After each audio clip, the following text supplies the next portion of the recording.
Hi guys, एक बार पुनः स्वागत है आपको अपने YouTube चैनल माँ कोचिंग सेंटर पे। तो कल का जो क्लास था हमने उसमें प्रश्नावली 7.2 से जो संबंधित सूत्र थे उसको हमने बताया और साथ में 2 उदाहरण को भी करवा दिया है जैसा कि आप जानते हैं। तो आज जो है अपनी बारी उदाहरण नंबर 9 की है और वही तरीका, हाँ वही मात्र 2 सूत्र का प्रयोग करके आज भी पूरे प्रश्न को बनाया जाएगा। तो पढ़ते हैं अगला प्रश्न क्या कह रहा है। कह रहा है कि बिंदुओं इतना और इतना को जोड़ने वाले रेखाखंड को y अक्ष, देखिए कुछ कंफ्यूजन होगा आपको, लेकिन कंफ्यूजन बिल्कुल दूर कर दूंगा। हमने y अक्ष का बिंदु बता दिया था और साथ में x अक्ष का भी बिंदु बता दिया था।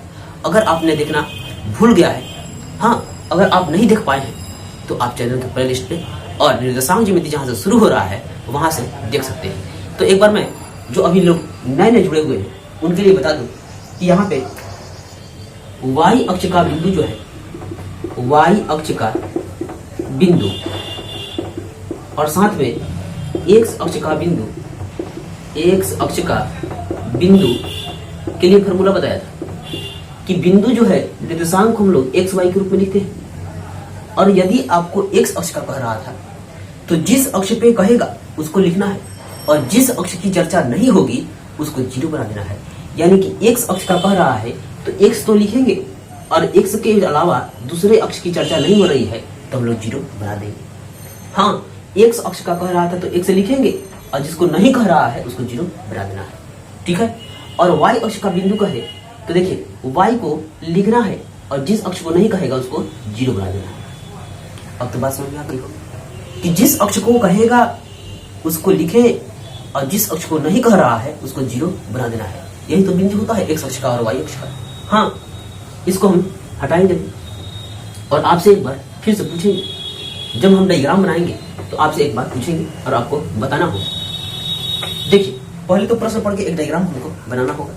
कह रहा है बिंदुओं इतना और इतना को जोड़ने वाला रेखाखंड, यानी कि एक रेखाखंड है जिसका फर्स्ट निर्देशांक दिया हुआ है और सेकंड निर्देशांक भी दिया हुआ है। यानी कि एक रेखा है, इस रेखा के फर्स्ट इनिशियल पॉइंट का जो है कोऑर्डिनेट दिया हुआ है, यानी कि -5, बल्कि 5 है, 5 और -6। और दूसरा निर्देशांक जो है -1 और -4 ये दिया हुआ है, -1 और -4 दिया हुआ है।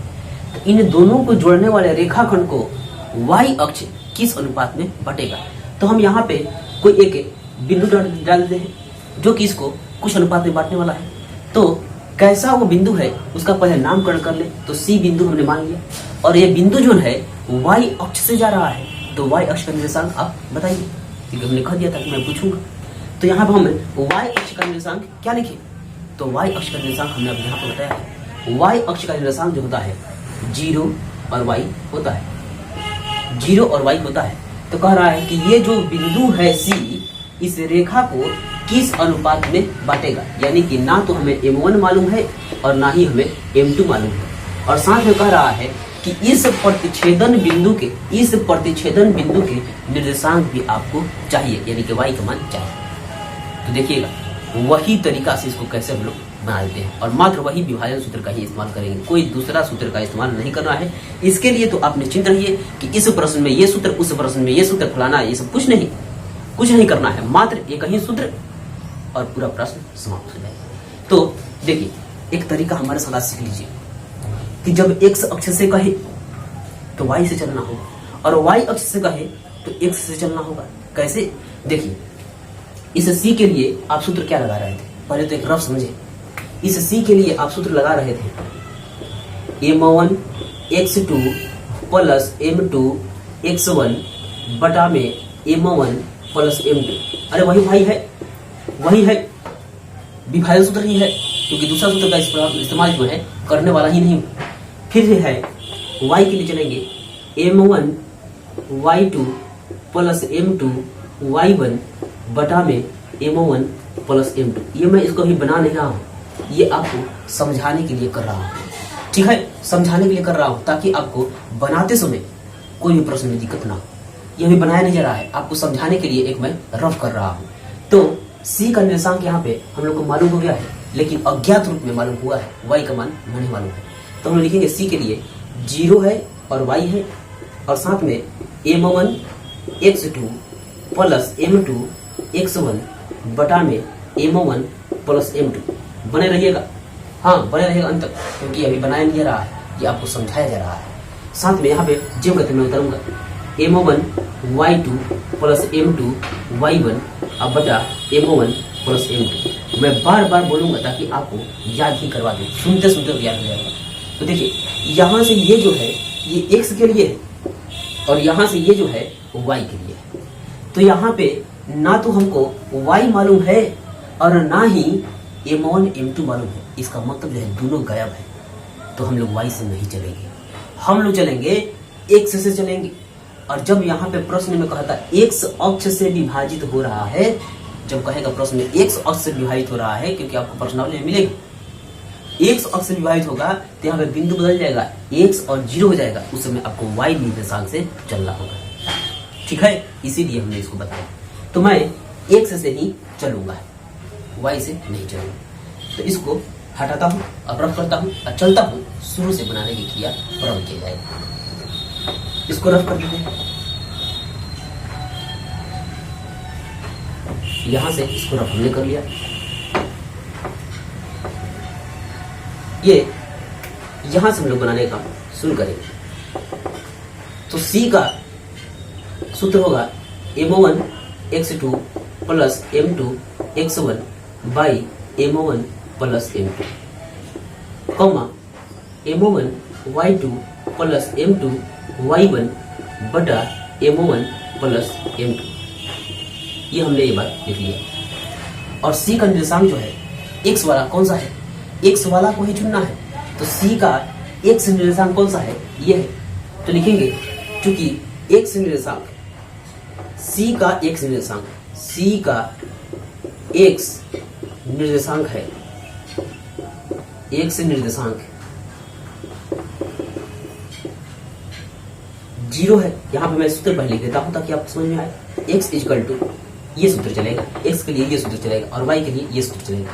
तो x के लिए m1 x2 plus m2 x1 अब बटा में m1 प्लस m2। आपको कुछ पहचानवाना है, वो मैं पहचानवा देता हूँ।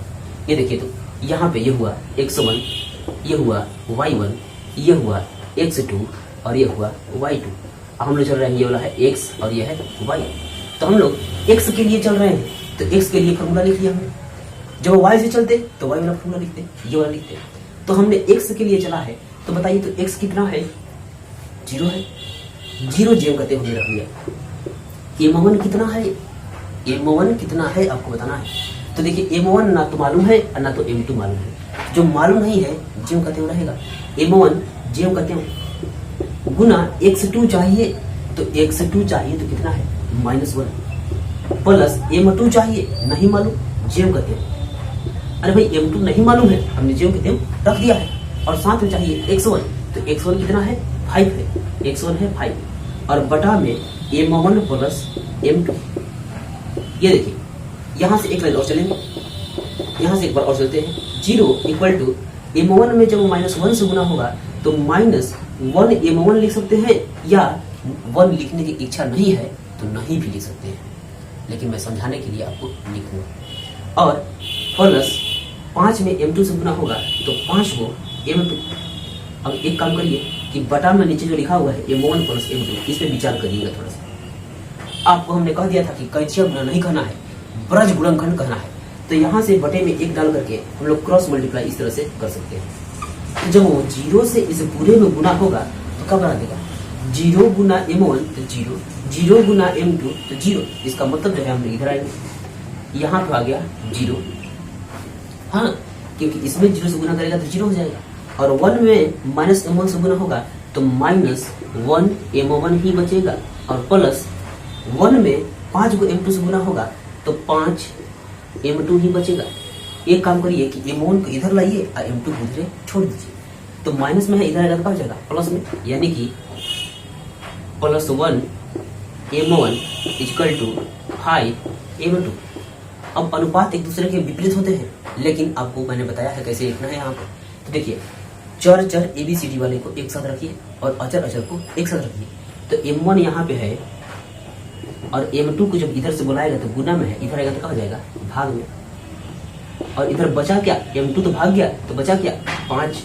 और इधर 1 गुना में है, इधर आएगा तो क्या हो जाएगा, बटा में 1 हो जाएगा। यानी कि M1 अनुपात M2 इक्वल टू 5:1। यानी कि हमको मालूम हो गया कि ये दोनों जो हैं 5:1 में इसको बांट रहे हैं।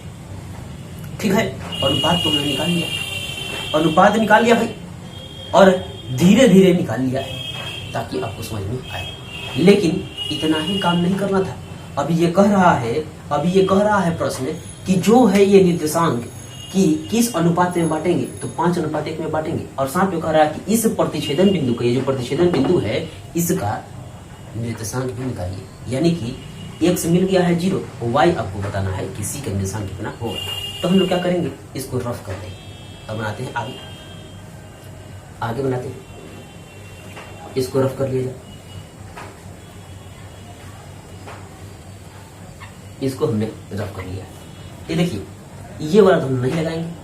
क्यों नहीं लगाएंगे, क्योंकि x निर्देशांक तो इसका मिला हुआ है 0। कौन निकालना, कौन सा है, तो y निर्देशांक निकालना है। तो y वाला फॉर्मूला लगाइए ना, y वाला फॉर्मूला लगाइए। y इक्वल टू, हाँ y इक्वल टू, y के लिए फॉर्मूला ये है और x के लिए फॉर्मूला ये है।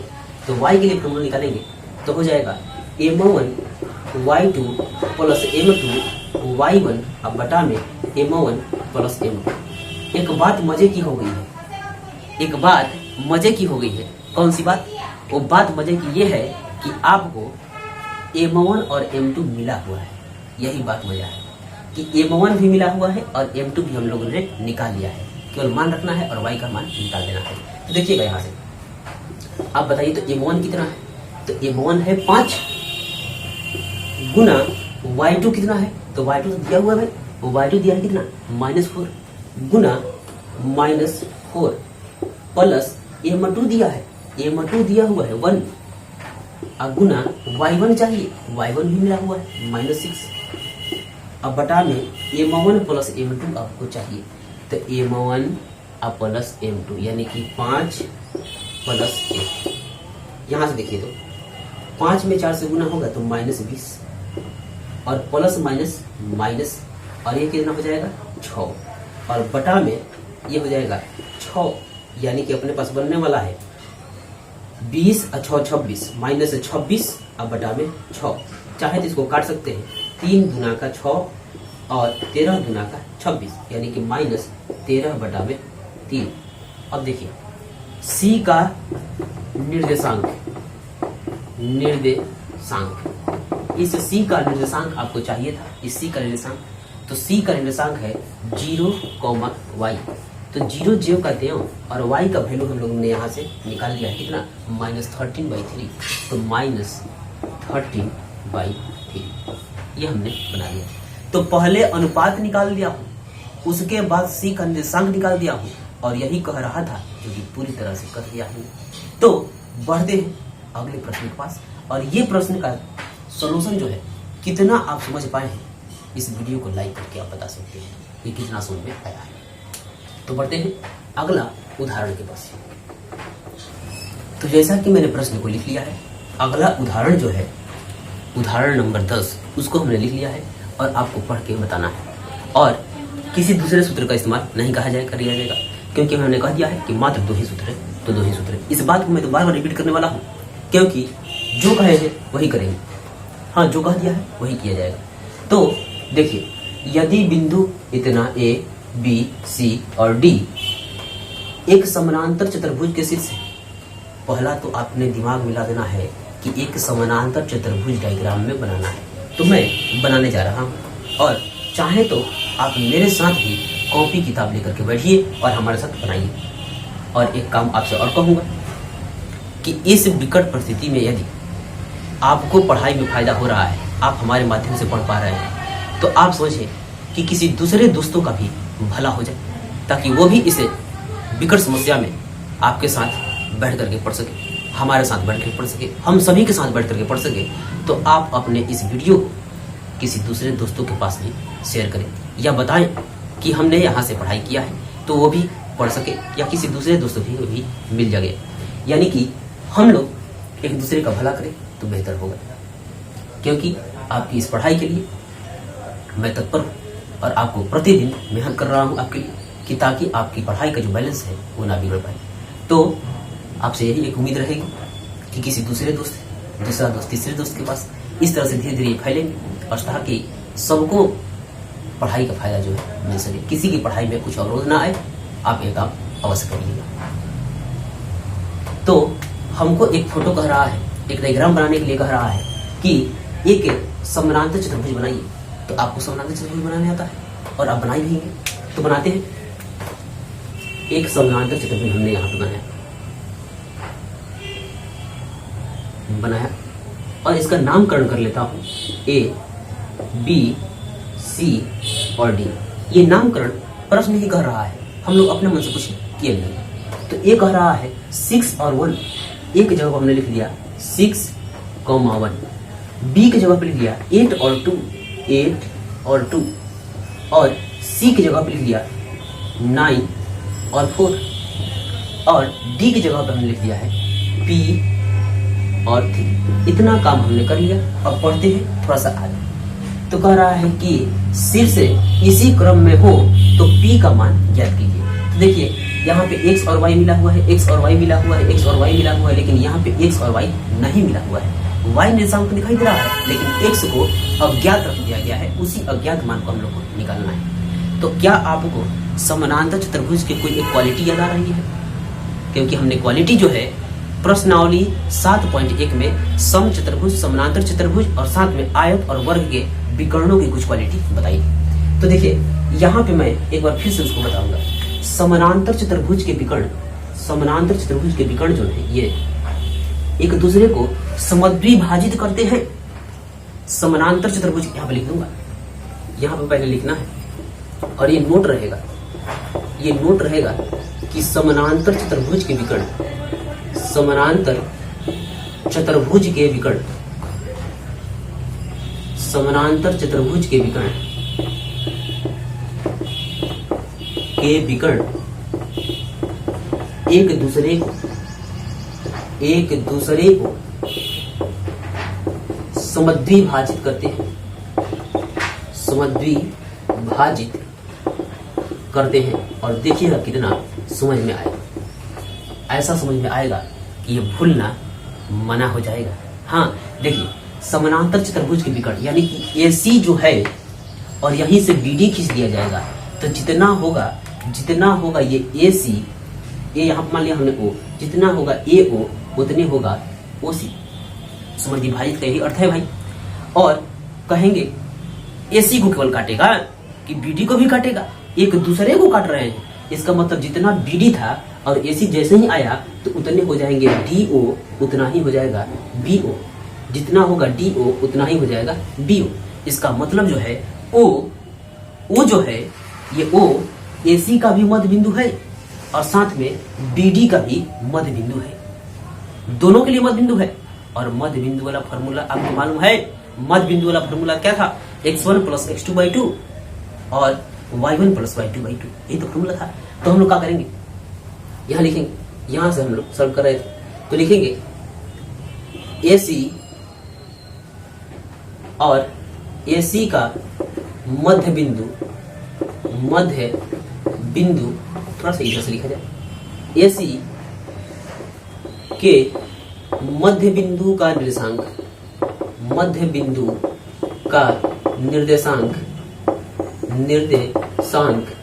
बराबर AC के मध्य बिंदु का निर्देशांक बराबर BD के मध्य बिंदु का निर्देशांक,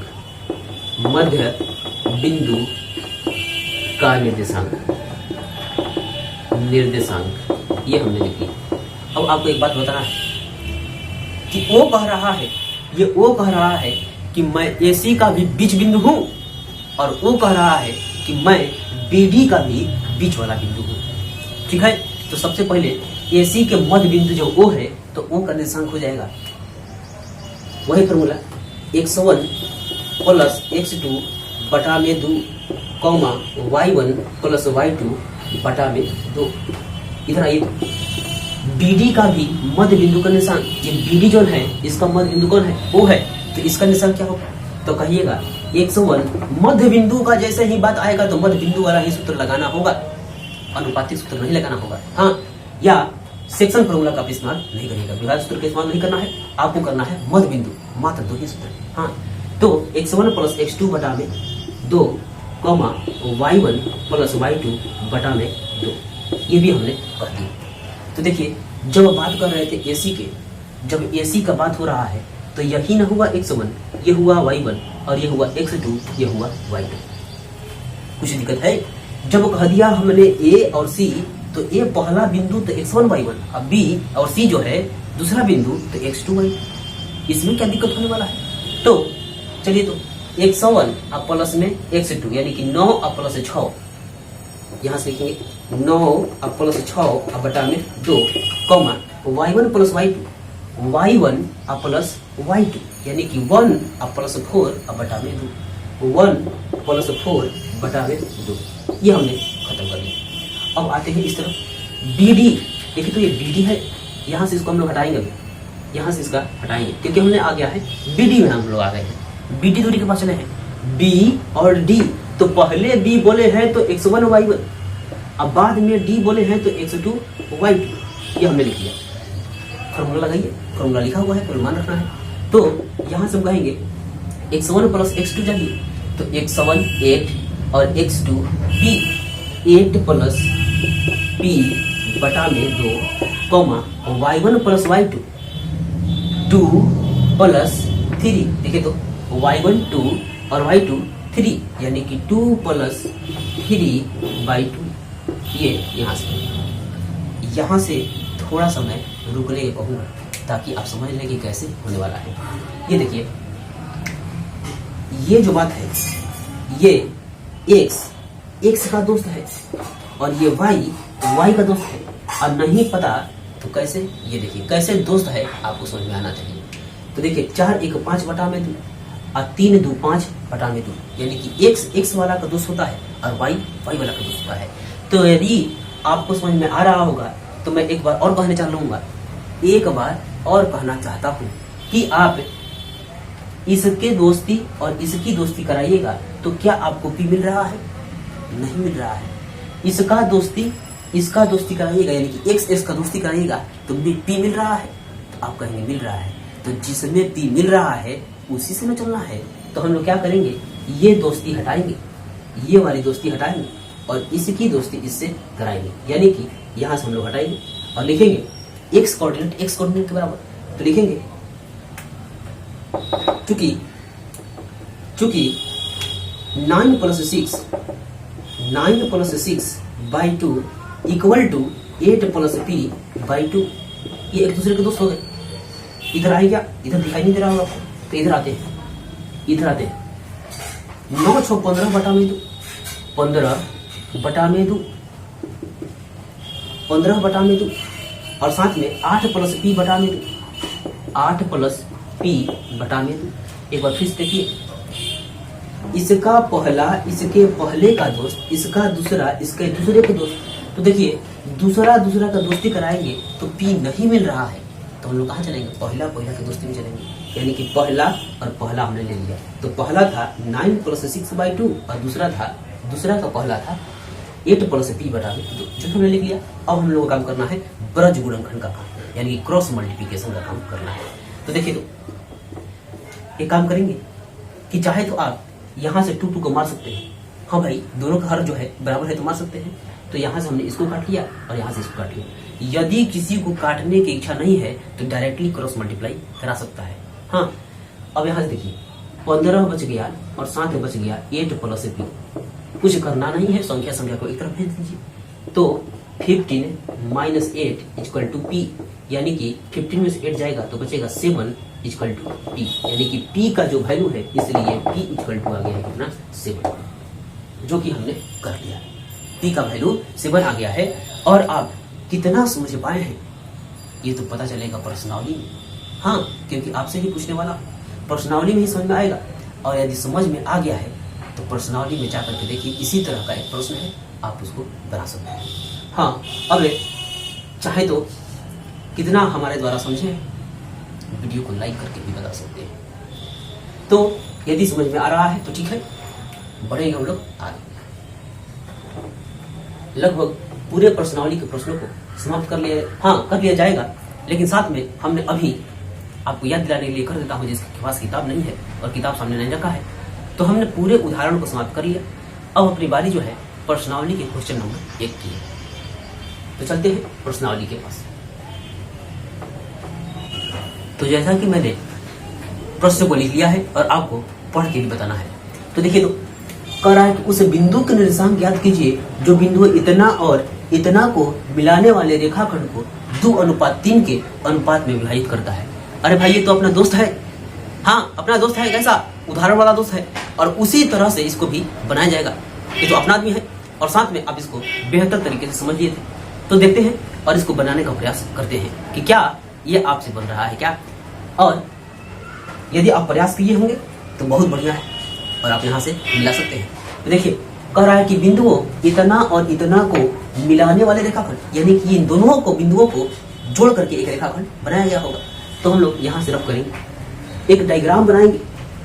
एक डायग्राम बनाते हैं। यहाँ नाम दे दिया ए, यहाँ नाम दे दिया बी, यहाँ नाम दिया ए और यहाँ नाम दिया बी। और ए का निर्देशांक कह रहा है, ए हमने अपने से नामकरण किया है। पहला बिंदु को ए, दूसरा बिंदु को बी कहा है। तो ए का निर्देशांक है -1 और 7 और बी का निर्देशांक जो है 4 और -3 है। हाँ, 4 और -3 ये हमने लिख लिया। और साथ में कह रहा है एक बिंदु आया है जो इसको 2:3 में बांट दिया है। ये देखिए, यही मेन आदमी है, ये अपना मेन आदमी है। 2:3 में बटा है। इसका मतलब जो है एक हिस्सा 2 का और एक हिस्सा 3 का, दूसरा हिस्सा कुछ बड़ा है ना। तो हम लोग यहाँ पर इस तरह से कर लेते हैं। यानी कि यहाँ पर नाम दे दिया अपने मन से C और इधर कह दिया M1 बराबर और इधर कह दिया M2 बराबर। हाँ, M1 बराबर दिया हुआ है 2 और M2 बराबर दिया हुआ है 3। कुछ दिक्कत है का? अरे भाई, अनुपात दिया है तो पहला अनुपात M1 और दूसरा अनुपात M2 होता है। पहले भी बता दिया है हमने। तो यहाँ से हम लोग कहते हैं कि देखो, तुम X1 हो, Y1 हो और तुम जो है X2 हो और तुम हो Y2। इस तरह से हमने इसको नाम दे दिया। लेकिन इस बिंदु का C का निर्देशांक आपको चाहिए। तो C का निर्देशांक आप विभाजन सूत्र जो पढ़े थे, सेक्शन फार्मूला, उसी का इस्तेमाल करके निकाला जाएगा और कोई फार्मूला का इस्तेमाल नहीं करना है। तो इस बात के लिए आपको निश्चित रखना है कि कोई भी दूसरा सूत्र नहीं लगेगा। पढ़ा तो टेंशन समाप्त। यही टेंशन समाप्त है कि कोई दूसरा फार्मूला लगने वाला है ही नहीं, मात्र 2 ही फार्मूला लगने वाले हैं। तो C के लिए फार्मूला आपको याद है क्या? यदि फार्मूला याद है तो आप हमारे साथ एक बार दोहराइए। बिल्कुल याद हो जाना चाहिए, कभी भी नहीं भूलने जैसे याद होना चाहिए। तो M1 X2 plus M2 X1 बटा M1 plus M2 comma M1 Y2 plus M2 Y1 बटा M1 प्लस M2। ये फार्मूला हमने लिख लिया। और फार्मूला कभी भी भूलिए नहीं। ये ना कि अभी बना रहे हैं तो याद है और फिर कोई पूछने लगे तो लगे भुकुलाने। ऐसा काम नहीं करना है। हाँ, ये सब काम नहीं करना है, बिल्कुल अच्छी तरह से याद करना है। और अपने पास समय कम है तो हम लोग ऐसा पढ़ाई करें कि उसको भूलने की समस्या नहीं रहे। तो देखा जाए, सभी तो लिखे हुए हैं, केवल ला करके ही रखना है।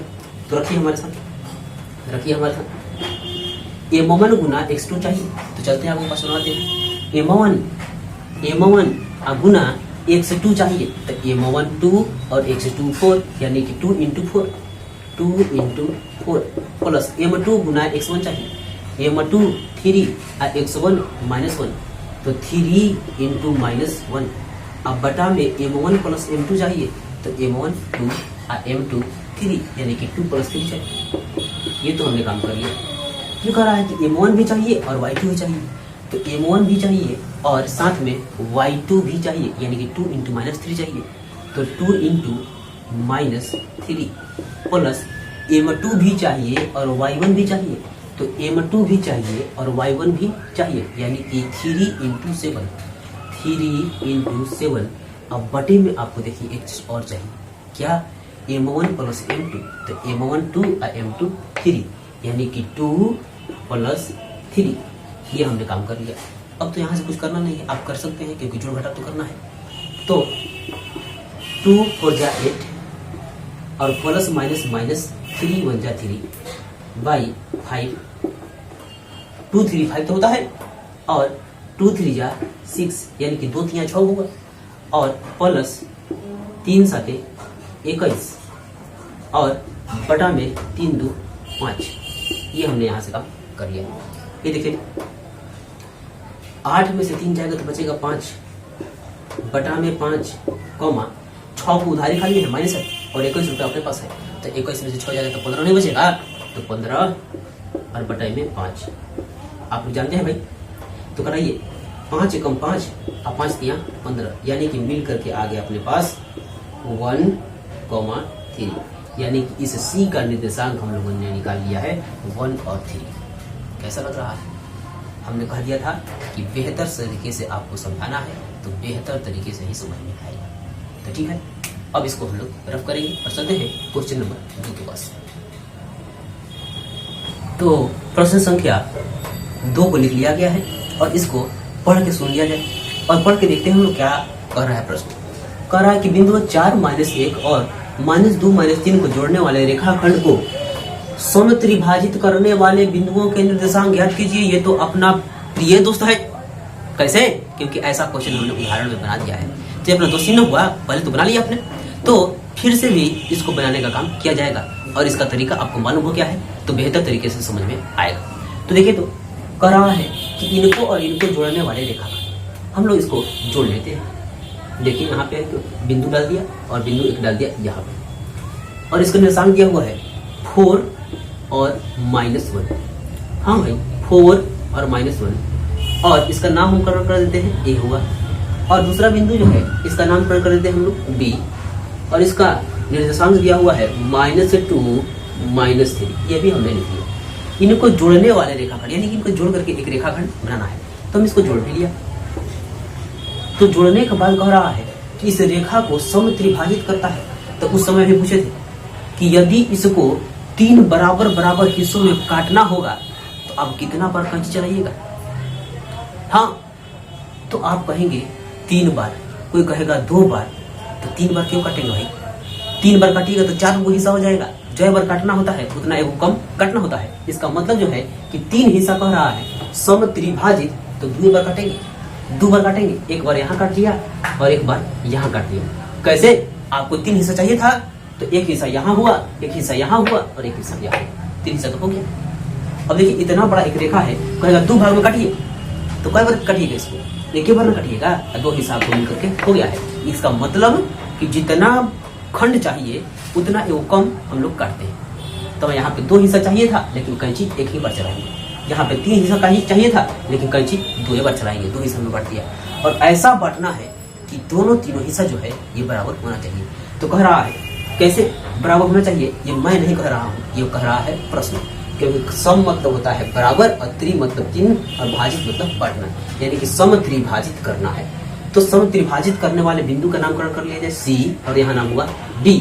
तो समत्रिभाजित करने वाले बिंदुओं के निर्देशांक चाहिए, यानी कि C का भी निर्देशांक चाहिए, D का भी निर्देशांक चाहिए। तो चाहे तो किसी का भी निर्देशांक ले सकते हैं। तो हम लोग कह दिया कि एक हिस्सा ये है, एक हिस्सा ये है और एक हिस्सा ये है, यानी कि 3 हिस्सा में इसको हम लोग बांट दिए और तीनों हिस्सा बराबर बराबर बांट दिए।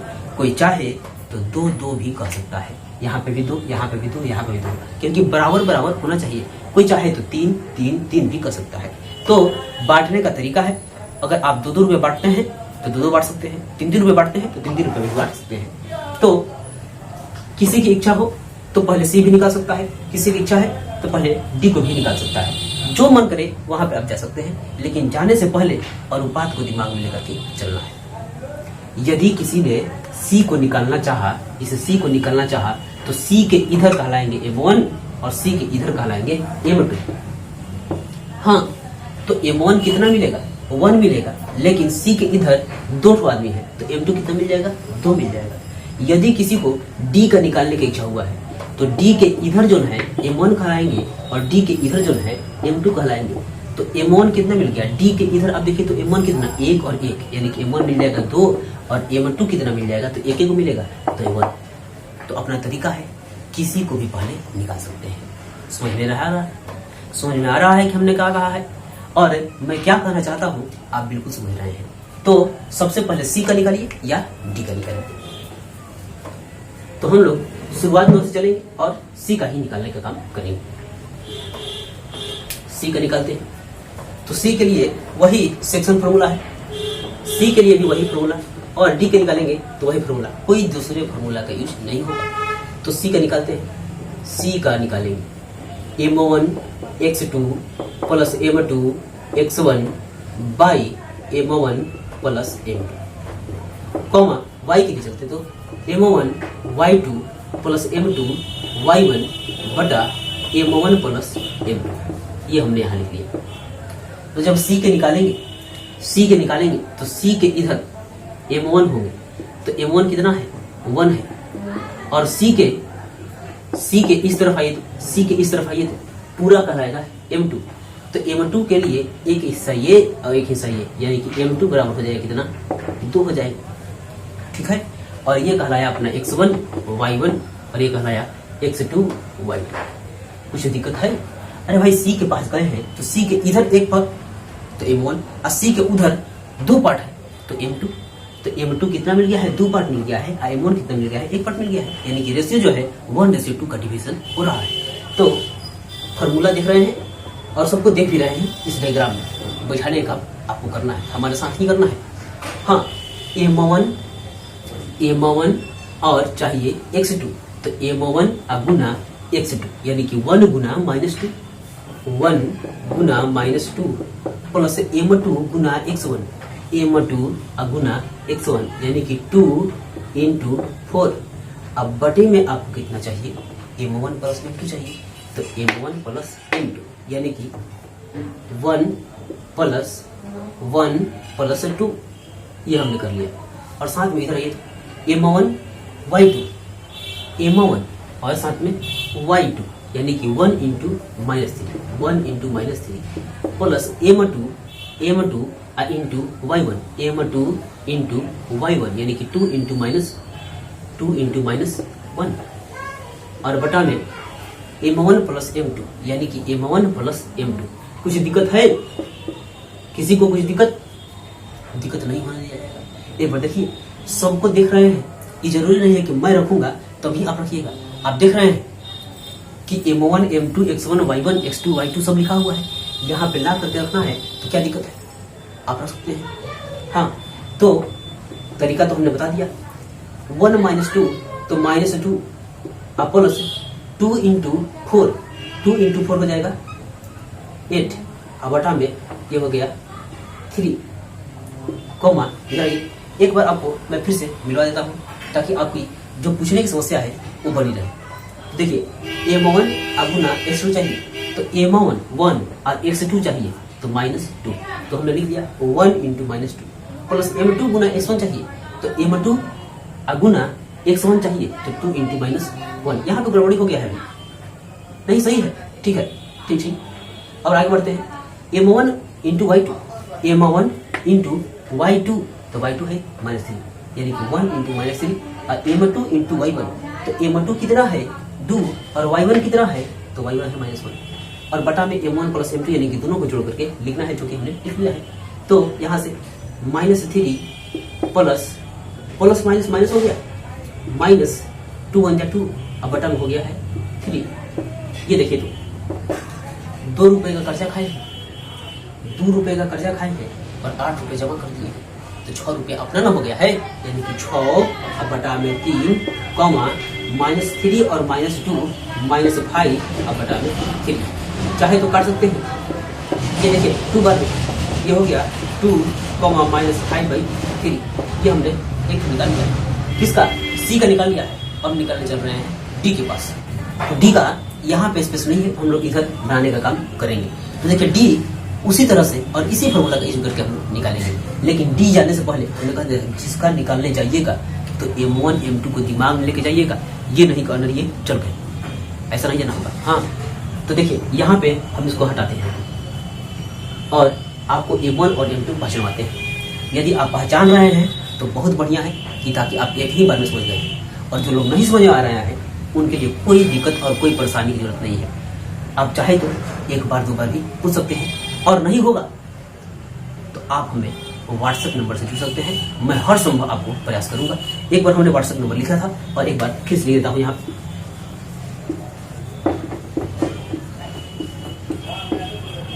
व्हाट्सएप नंबर हमारा जो है यहाँ पे मैं आपको लिख दिया हूं। इस पे आप हर संभव प्रयास जो है यानी कि मदद की प्रयास जो है आप हमसे कर सकते हैं और मैं मदद करने के लिए आपको तत्पर रहूंगा। ठीक है, तो यदि आप नोट कर लिए होंगे तो हम लोग चलते हैं इसको रफ करके बनाने का प्रयास करते हैं, ताकि हमको अभी तो डी का निर्देशांक भी चाहिए। तो डी का निर्देशांक मैं लिखना चाहूंगा यहाँ। तो देखिए डी का निर्देशांक लिखने से पहले m1 m2 का ज्ञात होना चाहिए। तो डी के इधर यहाँ मैं थोड़ा सा मदद कर दूं बताने के लिए। डी के इधर m1 कहलाते हैं, जहां है वहां से इधर m1 और जहां है वहीं से इधर m2। तो अब बताइए कि m1 को कई हिस्सा मिल गया है। m1 को कितना हिस्सा, एक हिस्सा ये एक हिस्सा ये, यानी कि m1 हो गया है 2 और m2 को कितना हिस्सा मिला है, तो m2 को तो एक हिस्सा मिला है। तो एक हिस्सा मिला है तो m1 मतलब 2 और m2 मतलब 1 हिस्सा मिल गया है। तो आप तो m1 m2 भी चुरा लीजिए। अब क्या करना है, डी का निर्देशांक का फॉर्मूला जो है सेक्शन फॉर्मूला लगाइए और उसको पता करिए। तो इधर मैं बनाने का काम करूँगा। डी के लिए निकालेंगे तो डी के लिए होगा m1 x2 प्लस m2, वही फॉर्मूला x1 बटा m1 plus m2, comma m1 y2 plus m2 y1 अब बटा में m1 प्लस m2। कुछ दिक्कत है क्या? फॉर्मूला तो लिखा गया है, तो दिक्कत का फॉर्मूला है, फॉर्मूला तो आपको याद है। तो कुछ करना नहीं है, देख देख करके और इसको रख देना है। देख देख करके हम रखते हैं। देखिए m1 गुना x2 चाहिए, तो m1 गुना x2, देखिए 2 गुना -2, 2 गुना -2 अब प्लस m2 गुना x1, m2 गुना x1 यानी कि 1 गुना 4, 1 गुना 4 अब बटा में m1 प्लस m2, m1 अब प्लस m2 यानी कि 2 प्लस 1। ये हमने कम कर लिया। अब आते हैं इसी तरह से यहाँ पे भी रखेंगे। तो m1 गुना y2, m1 गुना y2 यानी कि 2 गुना -3, 2 गुना -3 प्लस m2 गुना y1, m2 गुना y1। तो m2 देखिए तो यहाँ और y1 कितना है -1 यानी कि 1 इंटू -1 अब बटा में m1 प्लस m2। तो m1 प्लस m2 यानी कि 2 प्लस 1। यहाँ से जोड़ खड़ा करने का काम आप कर सकते हैं, लेकिन फिर भी मैं करूँगा। तो देखिए तो 2 2 जब 4 -4 और प्लस 1 4 जब 4 अब बटा में 3, कॉमा 2 3 जा 6 यानी कि 2 3 6 भाई, और प्लस और यहाँ माइनस, यहाँ प्लस और यहाँ पे है माइनस, तो प्लस माइनस मिलकर कौन आएगा, माइनस बनाएगा। और एक में एक से गुना होगा तो एक ही होगा। अब बटा में हो गया 3। यहाँ देखिए तो प्लस 4 -4 कैंसिल हो गया यानी कि 0 बच गया है। तो 0 अब बटा में 3, कॉमा -1 -6 यानी कि -7 बटा में 3। आप इसको एक लाइन बढ़ा सकते हैं। इसको 0 बटा 3 यानी कि 0 ही होगा। किसी भी संख्या में 0 से भाग लगाइएगा या 0 में किसी संख्या से भाग लगाइएगा 0 भी तो होगा। तो हम लोग क्या करेंगे, 0 हो गया, यहाँ पे क्या हो जाएगा -7 अब बटा में 3, जो कि डी का निर्देशांक बता रहा है और ये सी का निर्देशांक हमने यहाँ पे निकाल लिया। तो कैसा लगा, 3 भाजित करे, 4 भाजित करे, 5 भाजित करे, तो यही तरीका लगाना होगा। चाहे वो कितना भी भाजित करे, हम तो तरीका जानते हैं, कैसे भी आओ पकड़ लूंगा। हाँ, तो देखिए यहाँ से इसको अगर रफ करेंगे, बढ़ते हैं प्रश्न संख्या 3 के पास। तो प्रश्न संख्या 3 के पास तो चलेंगे, लेकिन कल चलेंगे, क्योंकि अत्यधिक गर्मी है और साथ में वीडियो बहुत लंबा हो जाएगा, तो आप देखने में परेशान हो जाइएगा। हाँ, छोटा चीज़ रहेगा तो आप बिल्कुल अच्छी तरह से देखिएगा, और जो पढ़ने वाले होंगे छोटा पढ़े से तो कोई मतलब है ही नहीं, आपको हर संभव पढ़ने का प्रयास करना पड़ेगा। तो अभी इतना ही, और प्रत्येक रोज आपको वीडियो मिलता रहेगा। तब तक के लिए गुड बाय, मिलते हैं अगली वीडियो में।